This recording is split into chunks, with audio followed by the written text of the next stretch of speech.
Chamuktab lera Iran and Dirbok Israel. Building has been targeted. This is the moment. Just take a watch and a listen. This is the moment that Israeli airstrikes hit the Iranian state. Chamuktab lera Iran and Dirbok Israel. Chukume Iran lar anwo.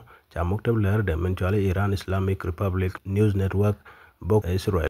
Ariaga motwago kortan to Tian and Paiwa. Jagala lera kelle tere jom lada lera. Kakorga mentiriaga motwag. Lera no mo lat kapchong. Kacharo barka kui yenaga. Katwagre kana mocho no chi studio lat lera roten.